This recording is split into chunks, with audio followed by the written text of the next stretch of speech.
Sandeep sir వెళ్ళిపోయారట అట్టించి దిగి వెళ్ళిపోయారట.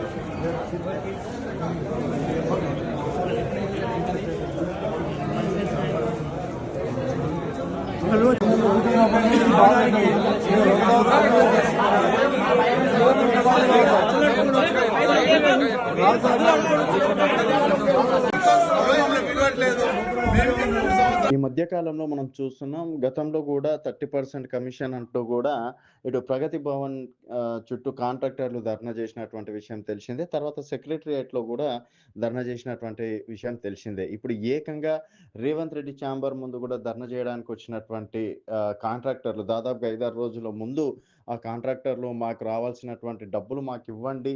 తర్వాత ఇక్కడ అవినీతి జరుగుతుంది. తర్వాత 10%, 20% అంటూ కూడా కొంతమంది కాంట్రాక్టర్లు రావడం అనేది కూడా జరిగింది. సో, వాళ్ళని ఆ సమయంలో పంపించే ప్రయత్నాలు కూడా చేశారు. ఈ మధ్య కాలంలో సెకండ్ ఫ్లోర్‌లో కూడా అంటే విజిటర్స్‌ని కూడా సెకండ్ ఫ్లోర్స్‌కి అనుమతించట్లేదు.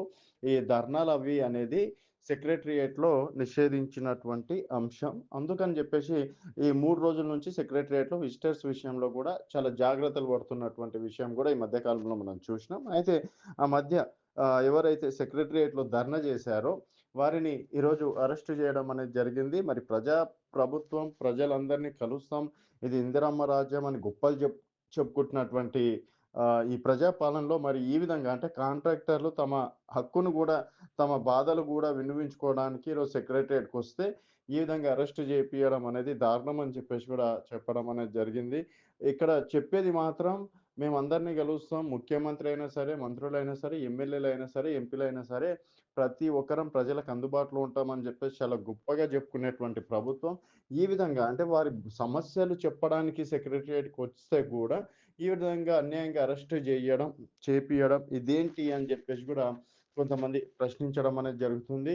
మొదటగా ప్రజాభవన్‌లో సంఖ్యలు తెంపుతున్నామని జెప్పేసి చెప్పారు. సో, మంగళవారం, శుక్రవారం రోజు ప్రజల సమస్యలు వినడానికి ఒక మంత్రి ఉంటారు. ఎవరో ఒక ప్రజాప్రతినిధి ఉంటారని జెప్పేసి చెప్పడం అనేది జరిగింది.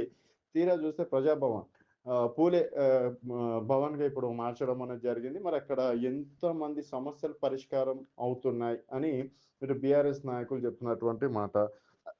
అలాగే మొదటి నుంచి మేము చెప్తున్నాం 20% కమిషన్, 30% కమిషన్ అని గతంలో కేటీఆర్ గారు గావచ్చు, హరీష్ రావు గారు గూడా చెప్పడం అనేది జరిగింది. సో, ఇదే అంశం కాంట్రాక్టర్లు గూడా ఏకంగా ఉప ముఖ్యమంత్రి బట్టి విక్రమార్క దగ్గరికి వెళ్ళడం, తర్వాత వారి సమస్యల్ని అక్కడ చెప్పుకుందామని ఎళ్తే అక్కడ వారు లేకపోవడం, తర్వాత మరలా సెక్రటేరియట్ దగ్గరికి వస్తే అక్కడ గూడా వారు వెళ్ళిపోవడం, తర్వాత వారి బాధనేదో వాళ్ళు అక్కడ తెలియజేయడం అనేది జరిగింది. మరి ఈ విధంగా అరెస్ట్ జేయడం ఇది దారుణం. ఇది ఇందిరమ్మ రాజ్యమా? లేకపోతే ఎమర్జెన్సీ రాజ్యమా? అని చెప్పేసి గూడా వాళ్ళు చెప్పుకొస్తున్నటువంటి మాట. ఇకపైన మాత్రం సెక్రటేరియట్‌లో విజిటర్స్ విషయంలో గూడా పోలీస్ అధికారులు చాలా జాగ్రత్తగా ఆచితూచి వ్యవహరించాలి.